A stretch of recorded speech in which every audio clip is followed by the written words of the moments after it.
Homem Algum é uma ilha, por Thomas Merton. Tradução Dom Timóteo Amoroso Anastácio, da Ordem de São Bento. 22ª edição, Editora Petra. Canal Le Conde.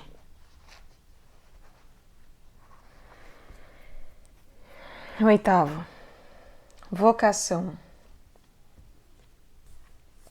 Cada um de nós tem a sua vocação. Somos todos chamados por Deus para participar da sua vida e do seu reino. Cada um é chamado a ocupar no reino um lugar especial. Se encontrarmos esse lugar, seremos felizes. Se não o encontramos, jamais poderemos ser completamente felizes. Para cada um de nós, só há uma coisa necessária: cumprir o nosso destino pessoal de acordo com a vontade de Deus, sendo o que Deus quer que sejamos. Não devemos imaginar que só descobriremos esse destino por uma espécie de brinquedo de esconder, com a providência divina. A nossa vocação não é um enigma de esfinge, a resolver numa resposta, sob pena de morrer. Alguns percebem, no fim, que fizeram muitas adivinhações erradas e que a sua paradoxal vocação é seguir pela vida a adivinhar mal. Descobrem depois de muito tempo que são assim mais felizes. Em todo caso, é o nosso destino a obra de duas vontades e não de uma só. Ele não é um imutável fado, imposto sem nenhuma escolha da nossa parte, por uma divindade sem coração. A nossa vocação não é uma loteria sobrenatural, mas a ação recíproca de duas liberdades e, portanto, de dois amores.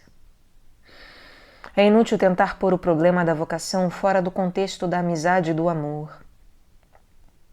Falemos em providência, mas em um termo filosófico. A Bíblia fala do nosso Pai Celeste. A providência é, por conseguinte, mais do que uma instituição. Ela é uma pessoa. Mais do que um estranho benevolente, essa pessoa é o nosso Pai. E mesmo o termo Pai é uma metáfora ainda insuficiente para conter todos os abismos do mistério, porque Ele nos ama mais do que nós mesmos. É como se fôssemos Ele mesmo. Ele nos ama, além disso, com as nossas próprias vontades. com as nossas próprias decisões. Como compreender o mistério da nossa união com Deus, que é mais próximo de nós do que nós mesmos? É essa proximidade que nos dificulta de pensar nele. Inteiramente acima de nós, infinitamente diferente de nós, infinitamente outro. Ele habita, no entanto, em nossas almas, observa cada movimento de vida com tanto amor como se fôssemos Ele mesmo. O seu amor está sempre em ação, tirando o bem de todos os nossos erros e vencendo até os nossos pecados. Ao programarmos nossos planos de vida, não podemos esquecer a importância e a dignidade da nossa liberdade. O homem que teme fixar o seu futuro por um ato bom de sua livre eleição não compreende o amor de Deus. Porque a nossa liberdade é um dom que Deus nos deu a fim de amar-nos mais perfeitamente e ser, por sua vez, amado mais perfeitamente por nós. A perfeição do amor é proporcional à sua liberdade. Ele é livre à medida da sua pureza. Agimos mais livremente quando agimos puramente em resposta ao amor de Deus. Mas o mais puro amor de Deus não é servil, nem cego, nem receoso. A pura caridade é plenamente cônscia do poder da sua liberdade. Sabendo-se perfeitamente amada por Deus, a alma que o ama ousa fazer uma escolha, na certeza de que essa eleição será agradável ao amor. O amor puro é ao mesmo tempo prudente, ilumina-o uma clarividente discrição. Exercitado na liberdade, sabe evitar o egoísmo que lhe frustra a ação. Vê os obstáculos, que ele evita ou vence. É agudamente sensível aos menores sinais da vontade e das complacências de Deus em todas as circunstâncias da vida e tem a liberdade submissa ao conhecimento de tudo isso. Ao preferir, portanto, o que agrada a Deus, leva em conta as mais delicadas indicações da sua vontade. Se, entretanto, somarmos todos esses indícios, dificilmente nos darão uma certeza absoluta de que Deus quer uma coisa com exclusão de todas as outras. Aquele que nos ama tem em vista com isso dar espaço à nossa liberdade, de tal modo que ousemos escolher por nós mesmos, sem outra certeza, que há de ser-lhe agradável pela nossa própria intenção. Cada homem tem a vocação de ser alguém, mas ele deve compreender claramente que, para responder à sua vocação, não pode ser outra pessoa senão ele mesmo. Dissemos, no entanto, que o batismo nos confere um caráter sacramental que define de modo bem particular a nossa vocação, pois o que ele nos diz é que devemos tornar-nos nós mesmos em Cristo. Temos de consumar a nossa identidade nele, com quem o batismo já nos identificou sacramentalmente pela água e o Espírito Santo. E que significa isso? É sendo Cristo que somos nós mesmos. É sendo Cristo que somos nós mesmos. E para um homem, ser é viver. Um homem só vive como homem quando conhece a verdade e ama o que conhece e age de acordo com o que ama. Dessa forma, ele torna-se a verdade que ele ama. Assim, nos tornamos Cristo pelo conhecimento e o amor. Ora, a vocação humana não pode consumar-se só na ordem da natureza. A vocação humana não pode consumar-se só na ordem da natureza.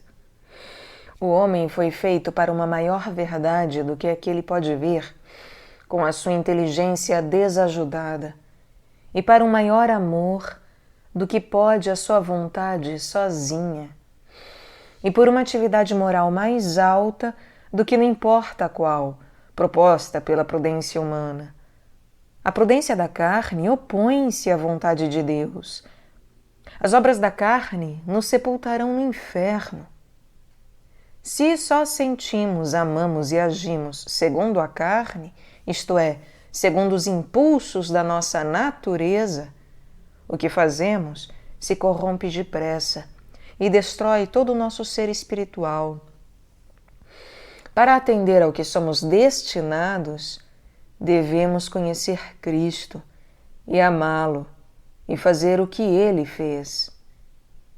O nosso destino está em nossas mãos, pois Deus aí o colocou e deu-nos a graça para fazer o impossível. Compete-nos assumir corajosamente e sem hesitação a obra que Ele nos deu, e que é viver a nossa vida como Cristo a viveria. Exige uma intrépida coragem viver de acordo com a verdade. E há alguma coisa do martírio em cada vida genuinamente cristã, se tomamos martírio no sentido original de testemunho da verdade, selado com os nossos sofrimentos e com o nosso sangue. Ser e agir tornam-se um em nossa vida, quando a nossa vida e nosso ser são um martírio da verdade. Com isso nos identificamos com Cristo, que disse: "Para isto eu nasci, e para isto vim ao mundo, para que desse testemunho à verdade." João capítulo 18, versículo 36. Nossa vocação é precisamente esta: dar testemunho à verdade de Cristo, abandonando a nossa vida às suas ordens.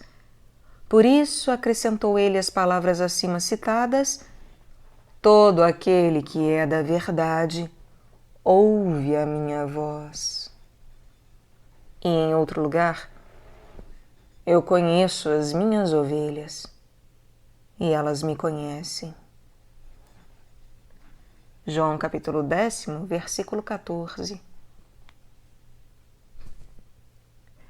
Esse testemunho não precisa tomar a forma especial de uma morte pública e política em defesa da verdade ou da virtude cristã.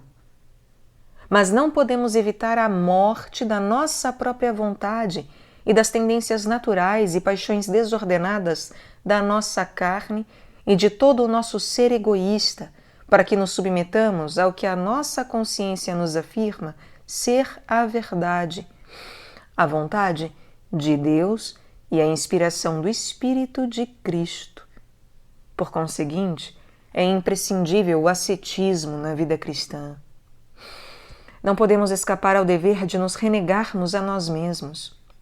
Essa obrigação se torna inevitável pelo fato de que a verdade não pode viver em nós sem que, livremente, reconheçamos na nossa alma e dela expulsemos a falsidade do pecador. Esse é o único trabalho que só depende de nós, e é preciso ter a coragem de fazê-lo se queremos viver como fomos chamados a viver e encontrar em Deus o nosso verdadeiro ser. Ninguém pode, em nosso lugar, converter a nossa mente para a verdade, renunciar ao erro, converter do egoísmo para a caridade e do pecado para Deus a nossa vontade. O exemplo e as orações alheias podem ajudar-nos nesse trabalho, mas somente nós podemos fazê-lo. É verdade que Deus é quem produz nos nossos corações os bons desejos e os seus efeitos, porque é Deus que opera em nós o querer e o fazer segundo o seu beneplácito. Filipenses capítulo 2, versículo 13. Se, no entanto, não somos nós mesmos que livremente desejamos e varonilmente cumprimos a vontade de Deus, a sua graça será sem efeito, visto que o efeito da graça é levar-nos a fazer livremente a sua vontade. Em consequência, a verdade de Deus vive nas nossas almas mais pelo poder da coragem moral do que pela luz de uma eminente inteligência. A inteligência espiritual depende ela mesma da firmeza e da paciência com que nos sacrificamos pela verdade, tal qual ela é concretamente comunicada à nossa vida pela vontade providencial de Deus. A importância de um corajoso sacrifício para encontrar e testemunhar a verdade não pode ser exagerada. Não possuiremos plenamente a verdade enquanto ela não tiver embebido a própria substância da nossa vida pelos bons hábitos e por uma certa perfeição da atividade moral. E não podemos agir desse modo sem uma terrível luta contra a tentação.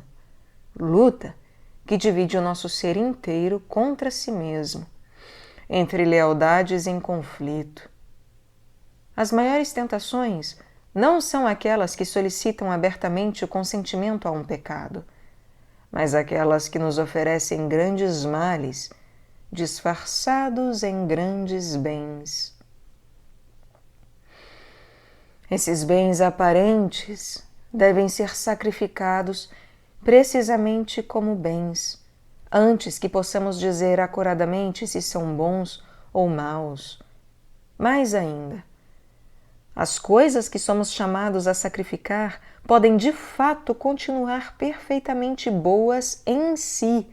Isso não significa que o nosso sacrifício é vão, ou que podemos retomá-las ao verificar que não são más. Não. A realização de cada vocação individual exige não só a renúncia do que é mal em si mesmo, mas também a de todos os bens que Deus não quer expressamente para nós. A realização de cada vocação individual exige não só a renúncia do que é mal em si mesmo, mas também a de todos os bens que Deus não quer expressamente para nós. É preciso ter uma excepcional coragem e integridade para fazer tal sacrifício. Não o podemos praticar antes de procurar realmente fazer a vontade de Deus por causa dele só. O homem que se contenta em abster-se de desobedecer a Deus e está pronto a satisfazer aos seus desejos sempre que nada obstar, pode sem dúvida levar uma vida que não é má, mas a sua vida será uma triste mistura de verdade e mentira. E ele não terá nunca a visão espiritual para distinguir claramente uma da outra. Ele nunca viverá em conformidade com a sua vocação. Nosso Pai do céu, pôs cada um de nós no lugar em que Ele melhor pode satisfazer ao seu infinito desejo de fazer-nos bem. Sua imperscrutável escolha do ofício ou do estado de vida ou da função particular a que somos chamados não deve ser julgada pelos méritos intrínsecos desse ofício ou estado, mas somente pelo amor oculto de Deus. Amo a minha vocação, não porque a julga melhor, mas por ser aquela que Deus quis para mim. Se eu tivesse a menor evidência de que Ele quis outra coisa, voltar-me-ia para ela no mesmo instante. Minha vocação, entretanto, é ao mesmo tempo vontade minha e dele. Não entrei às cegas. Ele escolheu-a para mim, quando o seu imperscrutável conhecimento da minha escolha me moveu a escolhê-la. Compreendo-o bem quando reflito nos dias que não chegava a nenhuma escolha. Eu era incapaz de eleger, até chegar a sua hora. E desde que foi feita a escolha, não houve sinais em favor de uma mudança, e a presunção é que não haverá mudança. E isso não quer dizer que não pode haver uma troca. E isso não quer dizer que não pode haver uma troca. Se somos chamados ao lugar em que Deus deseja fazer-nos o maior bem, somos chamados onde melhor podemos deixar-nos para achá-lo. A misericórdia de Deus exige que a compreendamos e reconheçamos e a separemos de tudo o mais para ser louvada e adorada alegremente. Cada vocação é, pois, simultaneamente, uma vocação ao sacrifício e à alegria. É um convite a conhecer a Deus, a reconhecê-lo como Pai, a gozar da inteligência da sua misericórdia. A nossa vocação individual é a nossa oportunidade de achar esse lugar único, em que podemos mais perfeitamente receber os benefícios da misericórdia divina, conhecer o amor de Deus por nós e responder a esse amor com todo o nosso ser. Isso não significa que a nossa vocação individual tornará Deus visível aos olhos da nossa natureza humana e acessível aos sentimentos do nosso coração de carne. Ao contrário, se somos chamados ao lugar onde o encontraremos, devemos ir aonde a carne e o sangue o perdem, porque a carne e o sangue não podem possuir o reino de Deus. 1 Coríntios, capítulo 15, versículo 50. Deus às vezes se entrega a nós onde Ele parece mais distante. Se sou chamado à vida solitária, não significa necessariamente que a solidão me será mais penosa do que outro lugar, mas sim que eu sofrerei mais utilmente. Quanto ao mais, encontrarei aí maior alegria, porque acharei a Deus em meu ofício.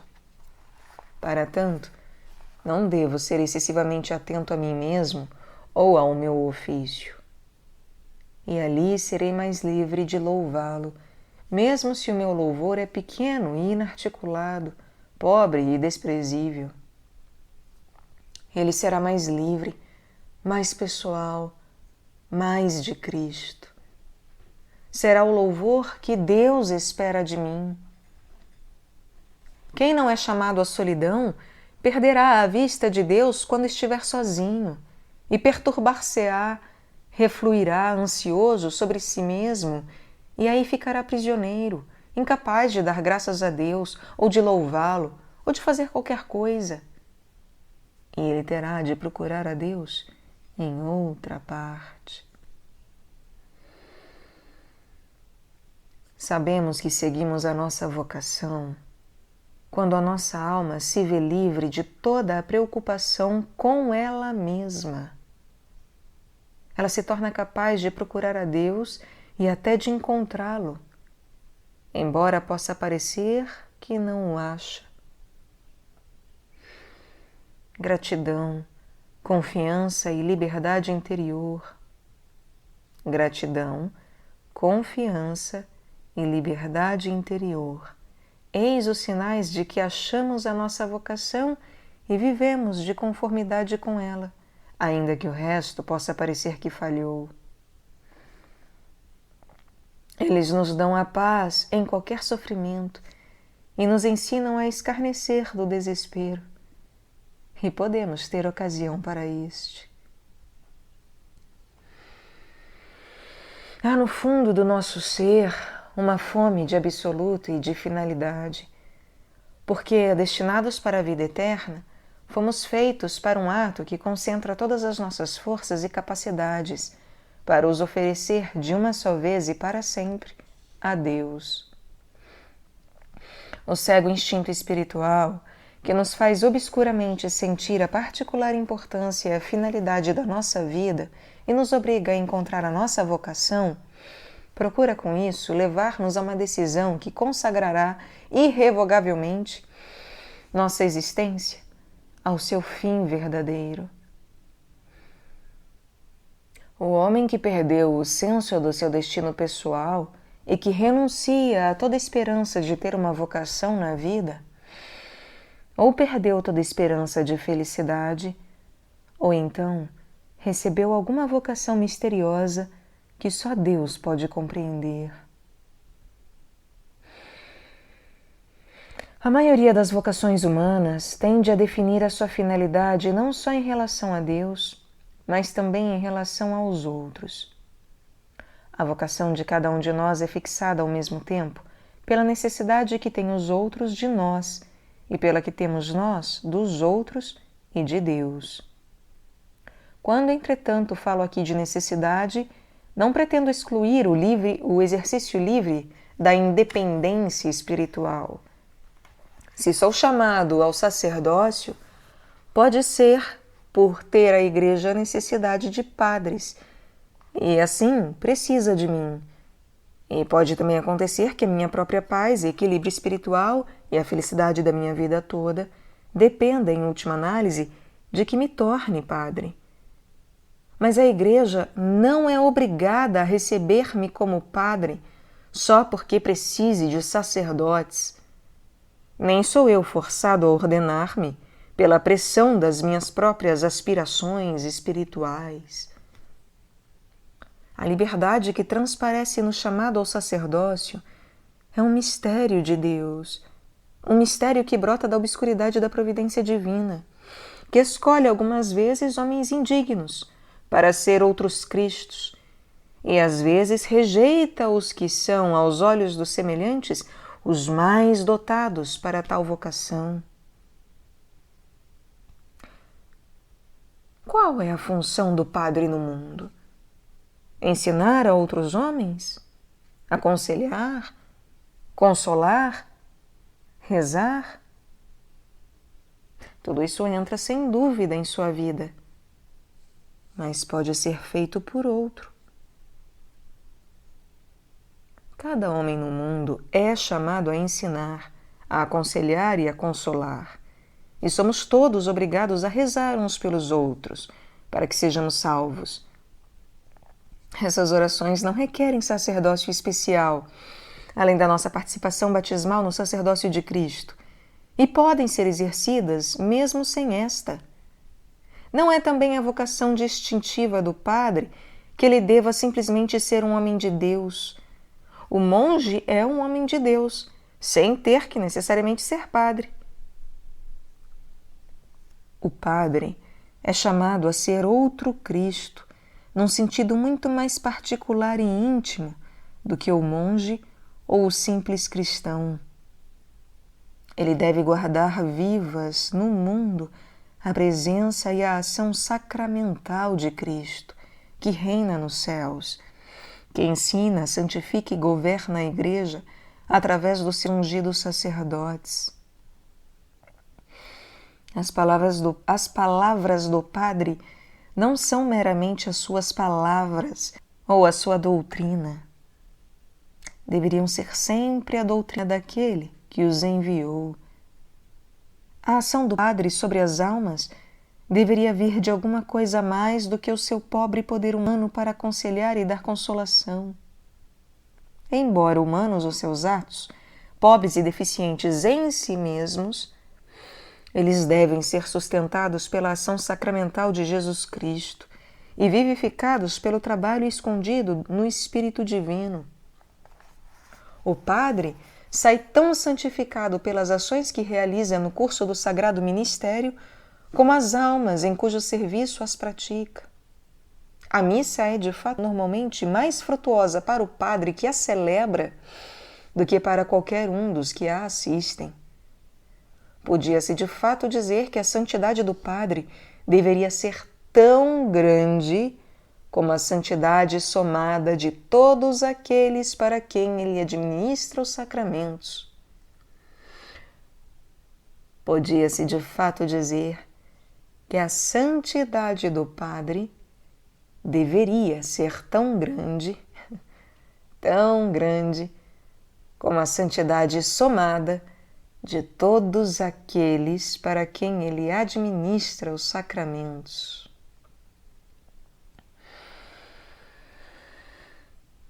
Em todo caso, a sua vocação é conservar viva no mundo a santidade e o poder santificante do único Pontífice, Jesus Cristo.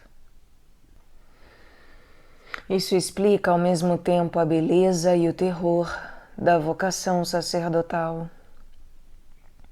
Um homem, fraco como os outros, imperfeito como eles, talvez menos dotado do que muitos a quem é enviado, talvez até menos inclinado à virtude que alguns deles, vê-se apanhado, sem possibilidade de escapar, entre a infinita misericórdia de Cristo e o quase infinito horror do pecado humano. Ele não pode deixar de sentir nas profundezas do seu coração alguma coisa da compaixão de Cristo pelos pecadores, alguma coisa da aversão do Eterno Pai pelo pecado, alguma coisa do inexprimível amor que impele o Espírito de Deus a consumir o pecado nas chamas do sacrifício. Mas ele pode também sentir em si todos os conflitos da fraqueza humana, a irresolução e o terror, a angústia da incerteza, a fragilidade e o medo, a atração inevitável das paixões. Tudo que ele odeia em si mesmo torna-se-lhe mais odioso por causa da estreita união com Cristo. Mas, em razão da própria vocação, ele é forçado a enfrentar resolutamente a realidade do pecado em si mesmo e nos outros. Está obrigado, por vocação, a combater esse inimigo e não pode evitar o combate. É uma batalha que ele jamais pode vencer sozinho. É preciso deixar o próprio Cristo combater nele o inimigo e deve dar batalha no campo escolhido, não por ele mesmo, mas pelo Cristo, o outeiro do Calvário e a cruz. Pois, para falar com franqueza, o padre não tem nada a fazer no mundo se não é para aí perpetuar o sacrifício da cruz e morrer com Cristo na cruz, por amor daqueles que Deus quer que ele salve. Depois, há a vocação monástica. Se o padre pode, de algum modo, ser definido pela necessidade que têm os outros homens da sua ação santificante no mundo, isso é menos evidente num monge, porque, embora seja verdade que a presença de cada santo no mundo exerce um efeito santificante, o monge não existe precisamente para que os outros possam ser santos. Assim seria um erro supor que a essência da vocação monástica é a oração pública. O monge ora, sem dúvida, pelos outros homens e pela igreja toda, mas não é isso a única e mesmo a principal razão da sua existência, que ainda menos se justifica pelo ensino, a produção literária, o estudo da escritura ou do canto gregoriano, a agricultura e a pecuária. Há profusão de vacas no mundo, sem monges para criá-las. E é verdade que a vocação monástica dá testemunho à infinita transcendência de Deus, porque proclama em face do mundo que Deus tem o direito de separar alguns homens para que eles possam viver só para Ele. Mas, ao entrar no mosteiro, o monge deveria pensar em algo mais do que isso. De fato, não seria bom para ele ser por demais cônscio de que o seu sacrifício pode ter algum sentido para os outros homens. Se ele pensa muito que o mundo o recorda, a sua própria lembrança restabelecerá os vínculos que foram cortados irremediavelmente. Pois a essência da vocação monástica é justamente esse abandono do mundo e de todos os seus desejos, ambições e interesses, a fim de viver não só para Deus, mas de Deus e em Deus, e não por alguns anos, mas para sempre. A coisa que mais verdadeiramente faz o monge é esta irrevogável ruptura com o mundo e com tudo que ele encerra, para procurar a Deus na solidão. O mundo compreende mais depressa esse fato do que o monge que consente em ver a pureza da sua vocação empanada pelas concessões ao espírito secular.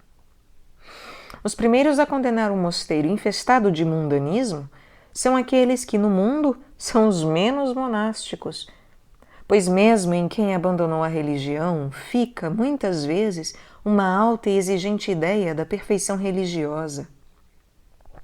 São Bento disse que era uma questão de primeira importância para o monge tornar-se estranho às maneiras do século. A seculi actibus se facere alienum.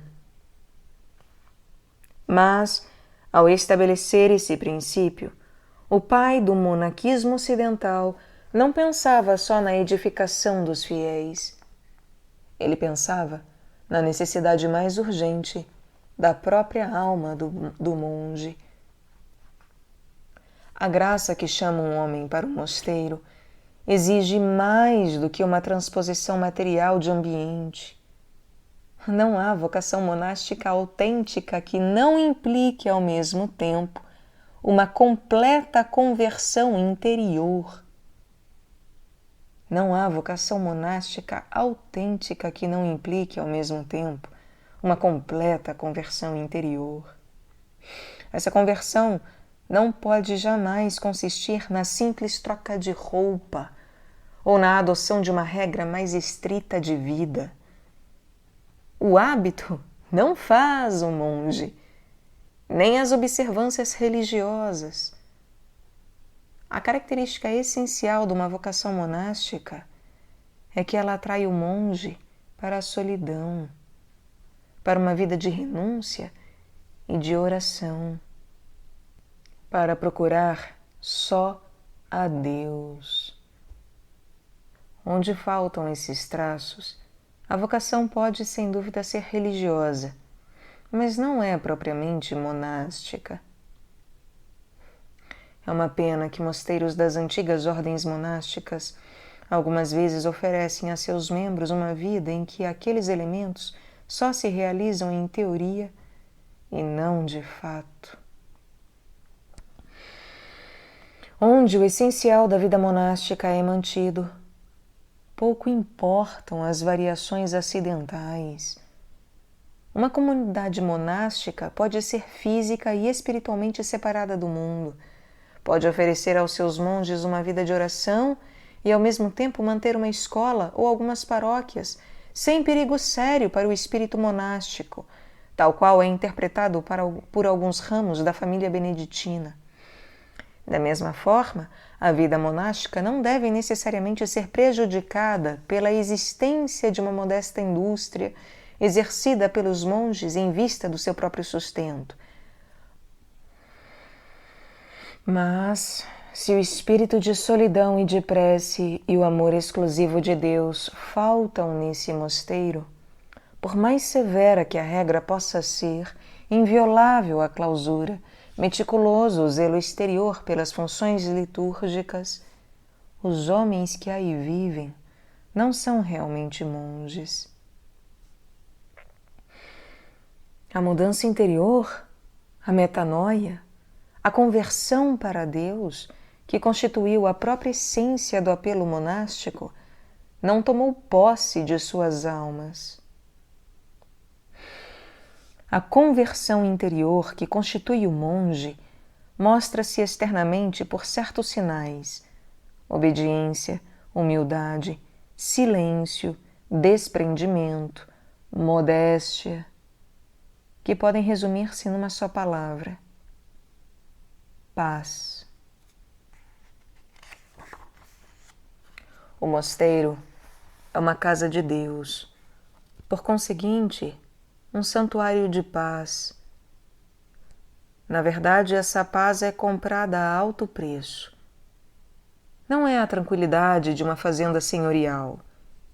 É a paz de homens pobres que estão sobrenaturalmente contentes com a sua pobreza, não por libertá-los esta das preocupações e responsabilidades do mundo, nem também por ajudá-los a levar uma vida essencialmente mais sadia e mais equilibrada do que a do mundo, mas porque ela, inexplicavelmente, os faz possuir o Deus de toda a paz.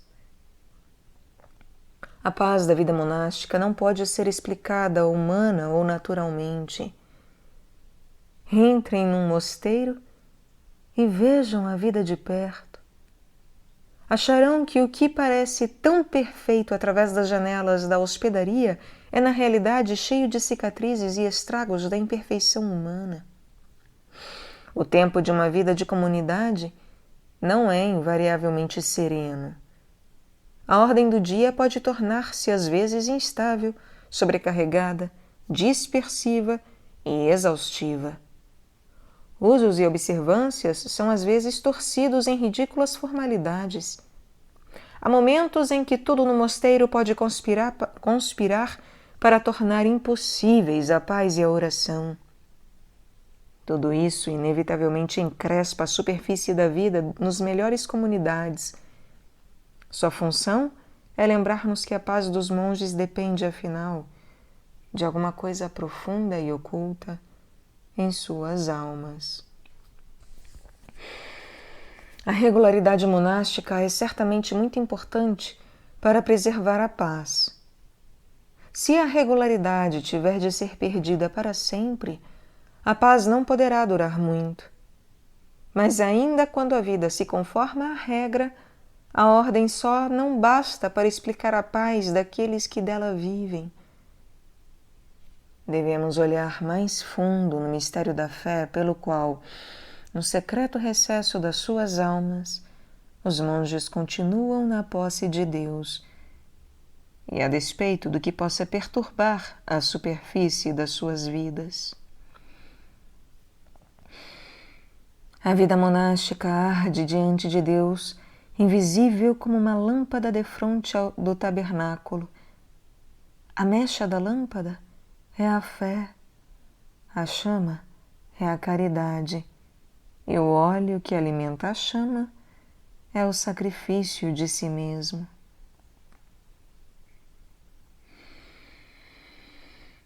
De todas as ordens religiosas, as ordens monásticas são as que possuem as mais antigas e monumentais tradições. Ser chamado à vida monástica é ser chamado a uma forma de santidade, enraizada na sabedoria de um distante passado e, no entanto, viva e moça, com uma mensagem peculiarmente nova e original aos homens do nosso tempo. Ninguém pode tornar-se monge, no sentido mais completo da palavra, sem que a sua alma se harmonize ao poder transformante e vivificador da tradição monástica.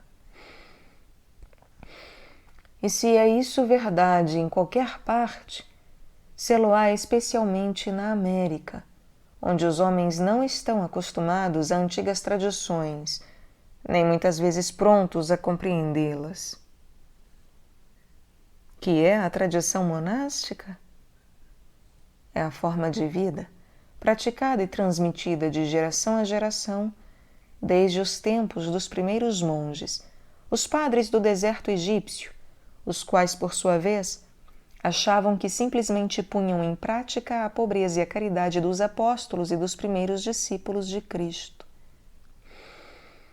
A tradição monacal é, assim, um corpo de costumes, atitudes e crenças, que resume toda a sabedoria da forma de viver monástica e ensina ao monge a ser monge da maneira mais simples e eficiente, a maneira como monges sempre foram monges.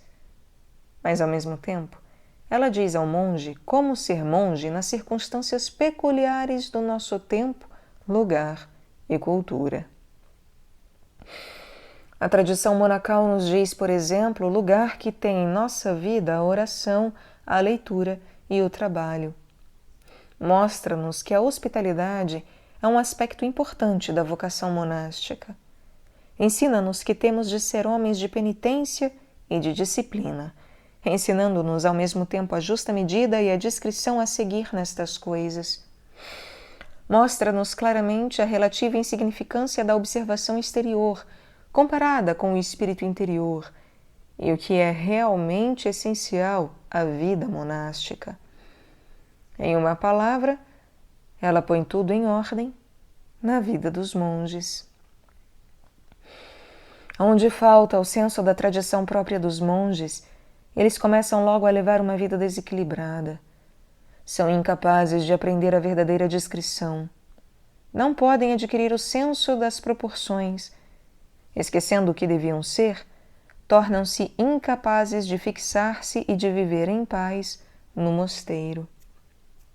Não conseguem viver em paz com os seus superiores ou irmãos. Por que isso? Porque monges que nunca aprenderam a ser verdadeiros monges ficam como loucos, tentando viver a vida monástica com o espírito e os métodos apropriados a uma outra espécie de vida. Somente um genuíno senso da tradição monacal consegue preservar o bom senso e a paz nos mosteiros. Mas esse senso não se adquire automaticamente, principalmente num mosteiro de pouca ou nenhuma tradição. Ele deve ser aprendido, e só por um contato direto com as fontes da sua vida. É por isso que São Bento exorta os seus monges a lerem Cassiano, São Basílio e os padres do deserto. Mas a leitura dos antigos livros monásticos é só um desses meios, e não o mais importante. A única maneira de tornar-se monge é viver entre monges reais e aprender a viver por seu exemplo. Nessa questão de tradição monástica, devemos ter o cuidado de distinguir tradição e convenções. Em muitos mosteiros de pouca tradição viva, pensam os monges que são tradicionais. Por quê? Porque estão apegados a um complicado corpo de convenções. Convenção e tradição podem, na superfície, parecer a mesma coisa, mas essa semelhança superficial só serve para tornar o convencionalismo ainda mais nocivo. Tais costumes convencionais são a morte da tradição real, como aliás de toda a vida verdadeira. São parasitas que aderem ao organismo vivo da tradição e devoram-lhe a realidade, para convertê-la em oco formalismo. A tradição é viva e ativa, ao passo que a convenção é passiva e morta. A tradição não nos forma automaticamente, temos de trabalhar para compreendê-la. A convenção, esta é aceita passivamente, como coisa de rotina. É por isso que ela se torna facilmente uma evasão da realidade, oferecendo-nos apenas uns pretensos meios de resolver os problemas da vida, um sistema de gestos e formalidades. A tradição ensina-nos realmente a viver e a tornar-nos plenamente responsáveis por nossa própria vida. Ela é, assim, muitas vezes, o extremo oposto de tudo o que é ordinário e pura rotina. Já o costume convencional, que não passa de repetição de hábitos familiares, rege a lei do menor esforço. Executa-se um ato sem compreender-lhe o sentido, simplesmente porque os outros fazem o mesmo. A tradição, que é sempre velha, é ao mesmo tempo sempre nova, porque sempre revive, renascendo em cada nova geração para ser vivida e aplicada de um modo novo e particular. E a convenção é simplesmente a ossificação de costumes sociais. As atividades das pessoas convencionais são simples desculpas para não agirem de um modo mais integralmente humano. As atividades das pessoas convencionais são simples desculpas para não agirem de um modo mais integralmente humano. A tradição alimenta a vida do espírito, enquanto a convenção apenas disfarça a sua decadência interior. Finalmente, a tradição é criadora.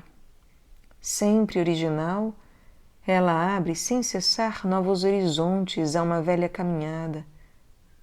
A convenção, por seu lado, é completamente despida de originalidade. é uma imitação servil, fecha-se sobre si mesma e leva à completa esterilidade. A tradição nos ensina a amar, porque desenvolve e amplia as nossas faculdades, mostrando-nos como havemos de entregar-nos ao mundo em que vivemos em retribuição de tudo que dele recebemos. O formalismo só alimenta ansiedade e medo. Ela nos separa das fontes de toda a inspiração, arruína a nossa fertilidade para fechar-nos dentro da prisão dos esforços frustrados. Ela é, no fim, apenas uma máscara da futilidade e do desespero.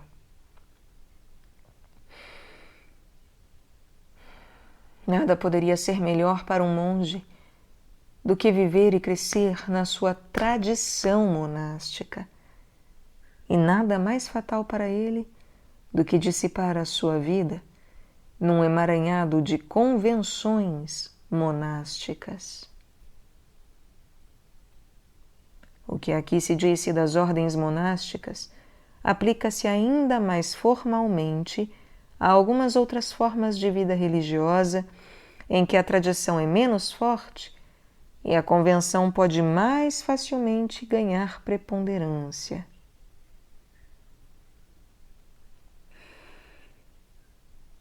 Poderíamos melhor compreender a beleza da vocação religiosa se nos lembrássemos de que o casamento é também vocação. A vida religiosa é uma forma especial de santidade, reservada comparativamente a poucos. O caminho ordinário de santidade e de plenitude da vida cristã é o casamento. O caminho ordinário de santidade e de plenitude da vida cristã é o casamento. É no estado conjugal que, em sua maioria, os homens e as mulheres se tornarão santos. E, no entanto, são tantos os cristãos a dizer de si mesmos, por não terem sido chamados à vida religiosa, não tenho vocação alguma. Que grande erro! Que grande erro! Porque eles têm uma admirável vocação, tanto mais que ela goza de uma relativa independência e imunidade ao formalismo, pois a sociedade, que é a família, vive muito bem por suas espontâneas leis intrínsecas. Ela não tem necessidade de regras e costumes codificados. O amor é a sua regra. E todos os seus costumes são a viva expressão de uma profunda e sincera afeição. Em certo sentido, a vocação ao estado conjugal é mais desejável do que qualquer outra.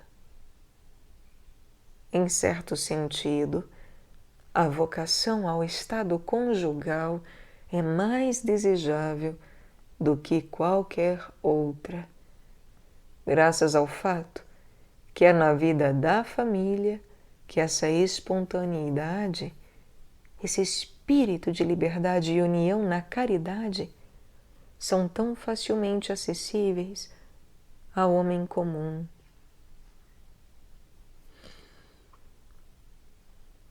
O formalismo e a artificialidade que se insinuam nas comunidades religiosas são dificilmente admitidos em família, em que fortes valores humanos triunfam das incursões da falsidade.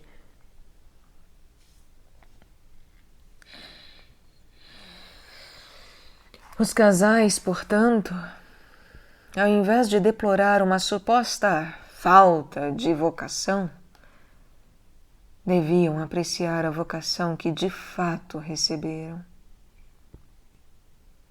Deviam agradecer a Deus por essa vocação com todas as suas responsabilidades e incômodos, ser um certo e seguro meio da santificação que os protege de ser torcidos ou ressequidos por um pio convencionalismo.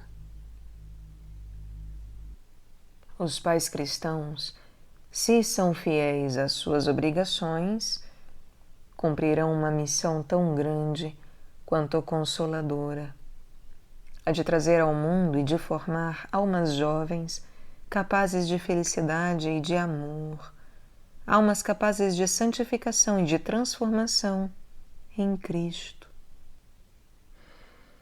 Vivendo em íntima união com Deus, Criador e fonte de vida, compreenderão melhor do que os outros o mistério da sua infinita fecundidade, que eles têm o privilégio de participar. Criando filhos em circunstâncias difíceis, poderão talvez entrar mais fundo no mistério da providência divina do que outros que, por seu voto de pobreza, deviam teoricamente depender mais diretamente de Deus, mas que, de fato, jamais sentiram a angústia da insegurança. Deus quis que em todas as vocações se manifestasse o seu amor no mundo. Em cada vocação especial, Ele dá ao homem um lugar especial no ministério de Cristo, um papel a cumprir na salvação de toda a humanidade. A diferença entre as vocações reside na diversidade dos meios que cada uma dá aos homens para descobrir o amor de Deus, apreciá-lo, corresponder a ele e dele participar em companhia de outros homens. Cada vocação tem por objeto propagar a vida divina do mundo. No casamento, o amor de Deus torna-se conhecido e participado sob os véus sacramentalizados do afeto humano. A vocação para o matrimônio é um chamado à sobrenatural união que santifica e propaga a vida humana e estende o reino de Deus no mundo pela criação de filhos, futuros membros de Cristo místico. Tudo o que é mais humano e mais instintivo, tudo o que é melhor nos afetos naturais do homem, é aqui consagrado a Deus e torna-se sinal do amor divino e ocasião de graça. Na vida conjugal, o amor divino é mais plenamente encarnado do que em outras vocações.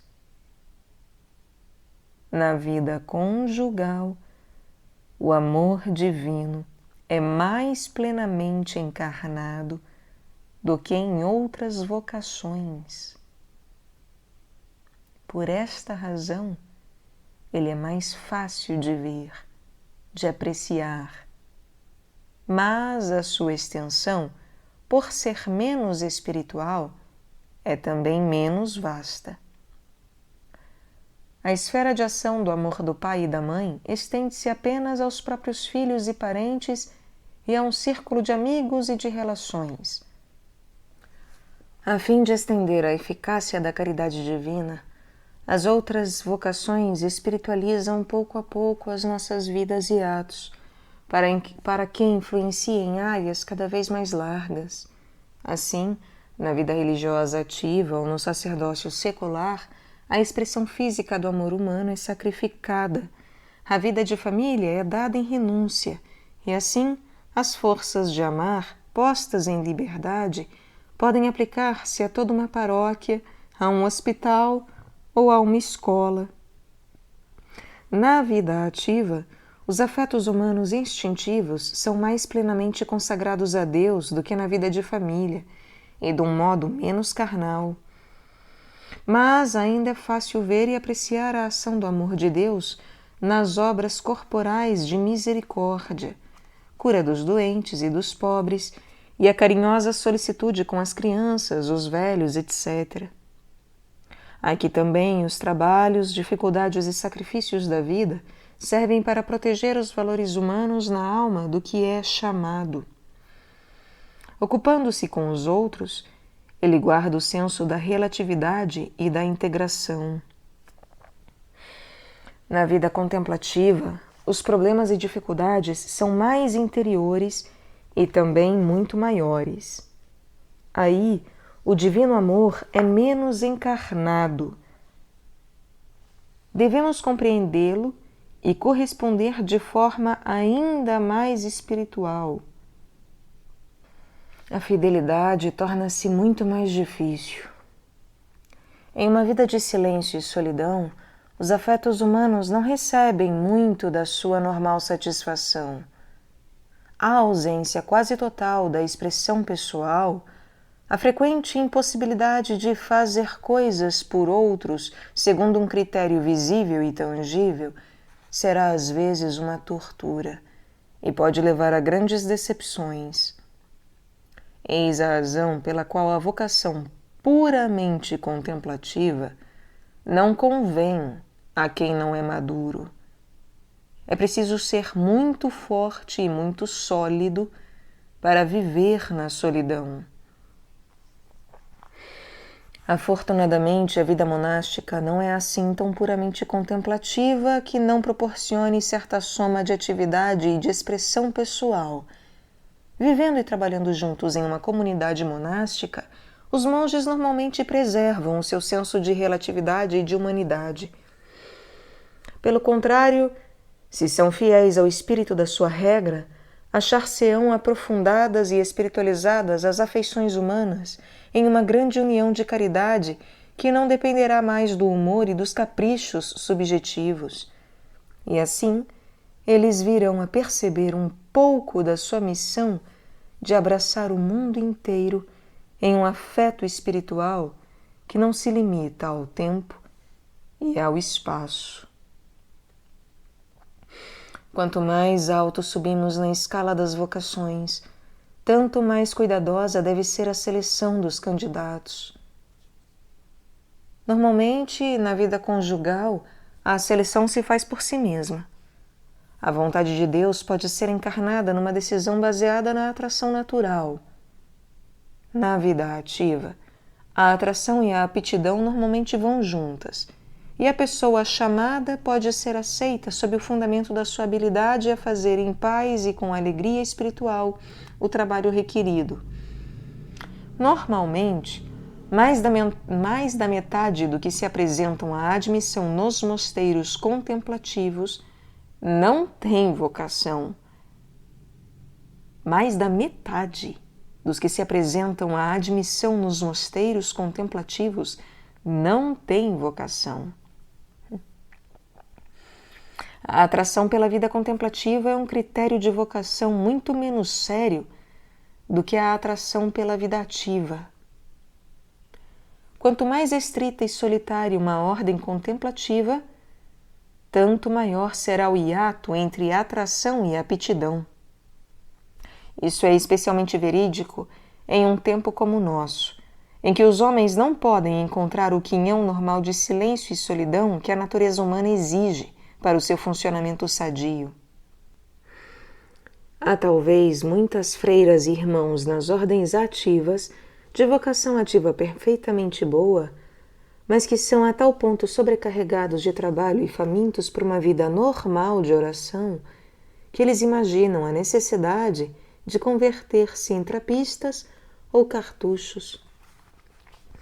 Em alguns casos, a solução pode ser de fato a passagem para uma ordem claustral, mas, na maior parte das vezes, o que se requer é um adequado ajustamento do seu próprio instituto.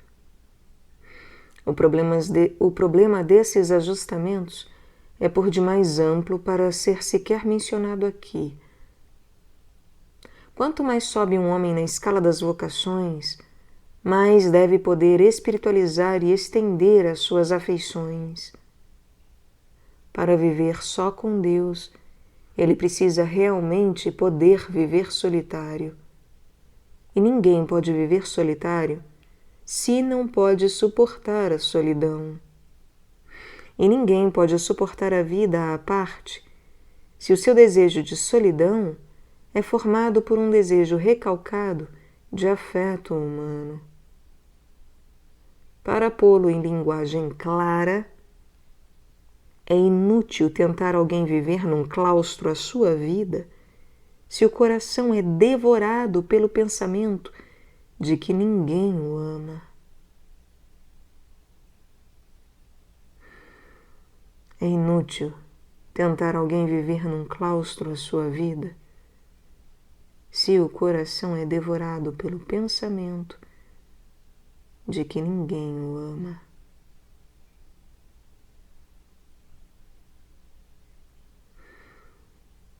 É preciso ser capaz de não fazer caso de tudo isso e simplesmente amar o mundo inteiro em Deus, abraçando todos os irmãos nesse mesmo amor puro, sem querer saber de sinais de afeto e sem cuidar se estes serão ou não jamais dados. Se pensam que isto é muito fácil, asseguro-lhes que estão enganados. Dizer que a vida claustral e contemplativa é mais rigorosa do que a vida ativa não é dizer que o contemplativo trabalha mais rigorosamente ou que ele possui maiores responsabilidades e obrigações a saldar. A vida contemplativa é, sob muitos aspectos, mais fácil do que a vida ativa. O que não é mais fácil é vivê-la bem. É relativamente fácil escapar num mosteiro contemplativo, observar a regra, estar no devido lugar às horas dadas e executar todos os movimentos devidos. A rotina é reconhecidamente laboriosa e fatigante, mas é possível a alguém acostumar-se com ela.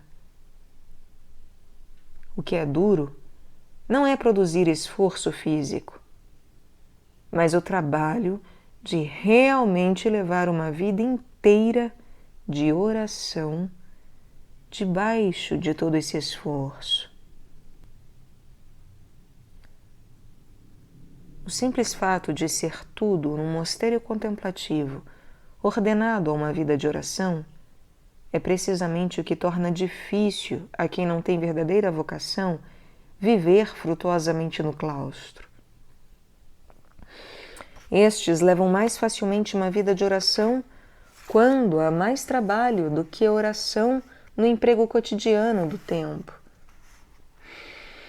Em uma vida onde tudo é oração, aqueles que não tiverem a verdadeira vocação contemplativa acabam muitas vezes por rezar menos do que fariam na vida ativa. A atração por certo tipo de vida e a aptidão para a mesma ainda não são suficientes para estabelecer a certeza da vocação. De fato, a atração, que pode ser importante em muitos casos, não é sempre aparente. Um homem pode ser chamado ao sacerdócio e ainda assim experimentar sensível repugnância por certos aspectos da sua vocação. Uma vocação trapista não exclui necessariamente o receio da austeridade dessa vida. A coisa que resolve em definitivo uma vocação é a capacidade de tomar a firme decisão de abraçar certo estado de vida e de agir segundo essa decisão. Se uma pessoa não consegue jamais decidir-se, jamais resolver-se a fazer o que é preciso para seguir uma vocação, não tem provavelmente vocação. Ela pode ter-lhe sido oferecida, mas isso é coisa que não se pode decidir com certeza. Se resiste ou não à graça, o que parece certo é que ele não é chamado.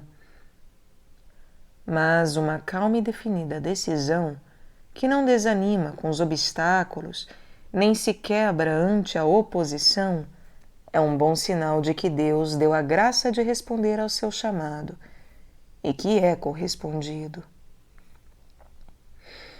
Para decidir uma vocação, é comum consultar-se um diretor espiritual. Sua função é dar conselhos, encorajamento, sugestões e ajuda. Ele pode, em certos casos, proibir uma pessoa de levar avante a ideia de tornar-se padre ou religioso. Mas, se ele julga que alguém pode prudentemente seguir uma vocação, é a essa pessoa que compete decidir, afinal. Ninguém, nem mesmo um confessor ou um diretor, nem mesmo um superior eclesiástico, ninguém, nem mesmo um confessor ou um diretor, nem mesmo um superior eclesiástico pode decidir por ela. Deve decidir por si mesma, pois a sua decisão é a expressão da sua vocação. Se o interessado então pede admissão num seminário ou num mosteiro, e se é aceito o seu pedido, ele pode dizer que provavelmente tem a vocação. Estes pensamentos sobre a vocação são evidentemente incompletos, mas há uma lacuna que precisa ser preenchida para evitar toda a confusão. Falamos das vidas ativa e contemplativa, sem até aqui nos referir à vocação que São Tomás coloca acima de qualquer outra, a vida apostólica, em que os frutos da contemplação são divididos com outros.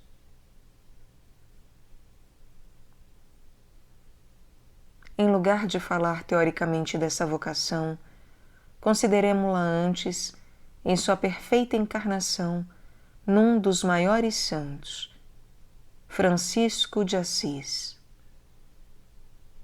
A estigmatização de São Francisco foi o sinal divino de que ele foi de todos os santos o mais semelhante a Cristo.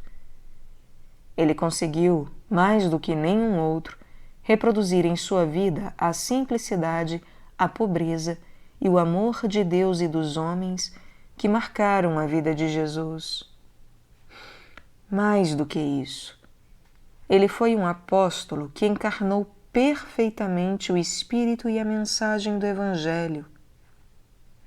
Conhecer São Francisco é simplesmente compreender o Evangelho e segui-lo no seu verdadeiro e integral espírito.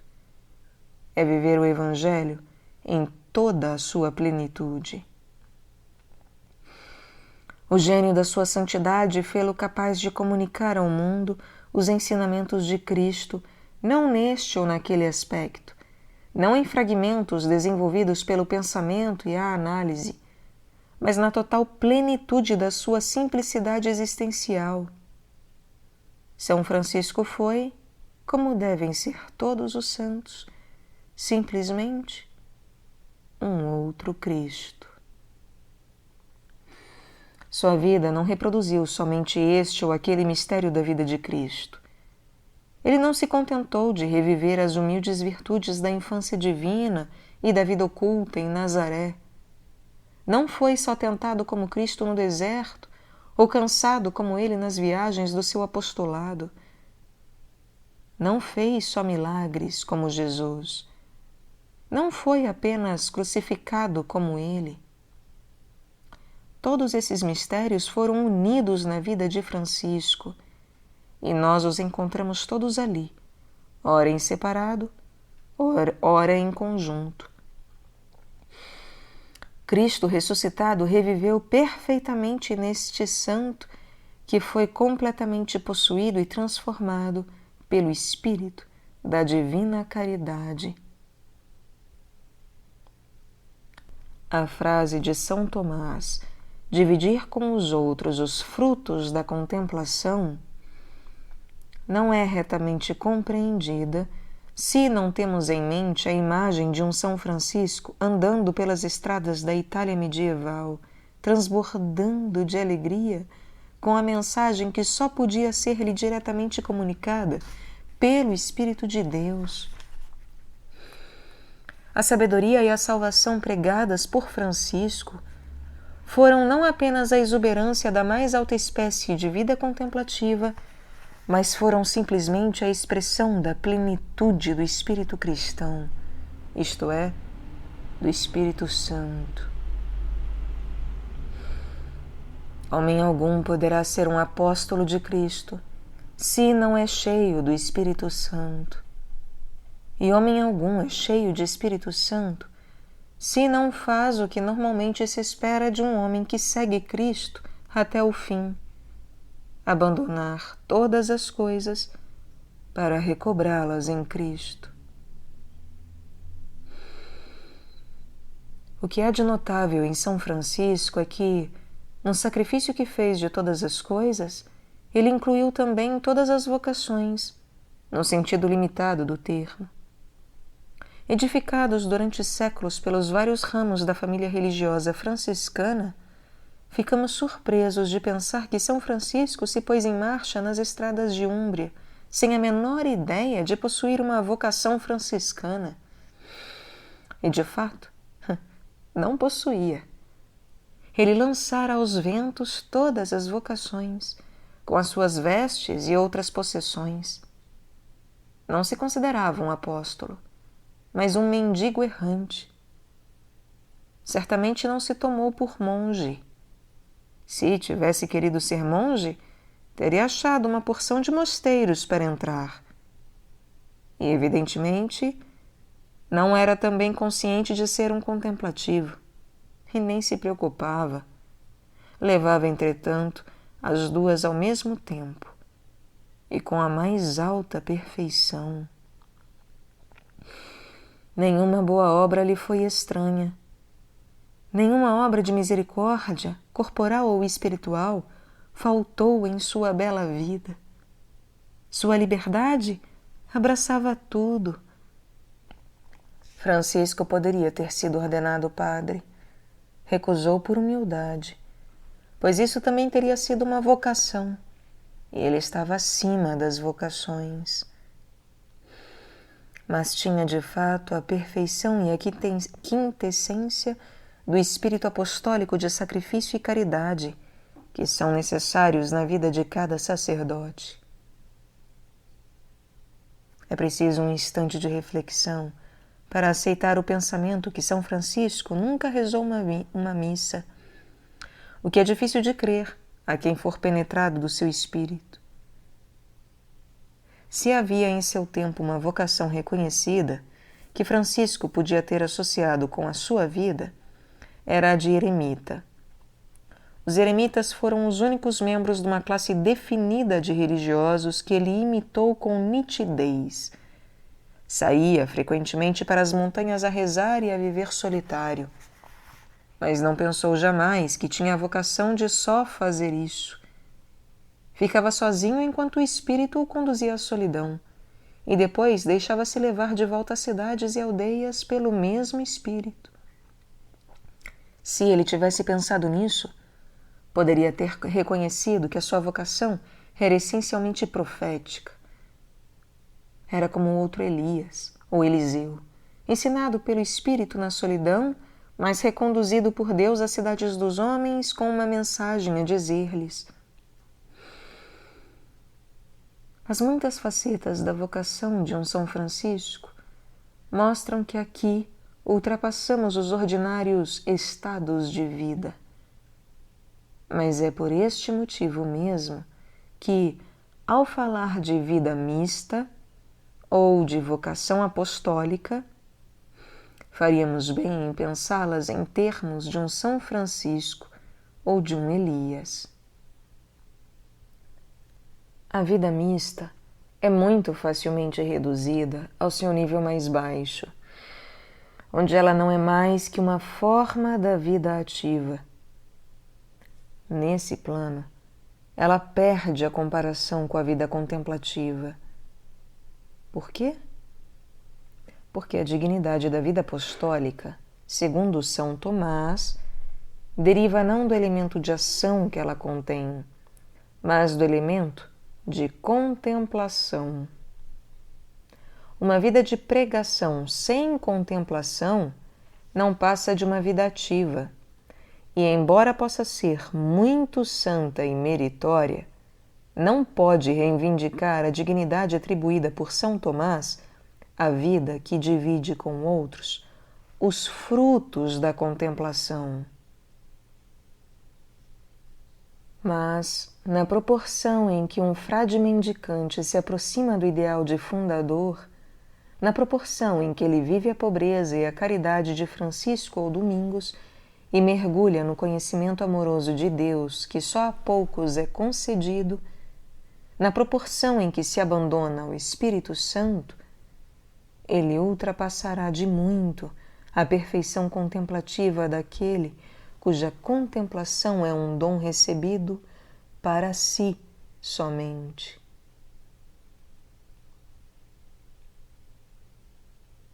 Ele ultrapassará de muito a perfeição contemplativa daquele cuja contemplação é um dom recebido para si somente.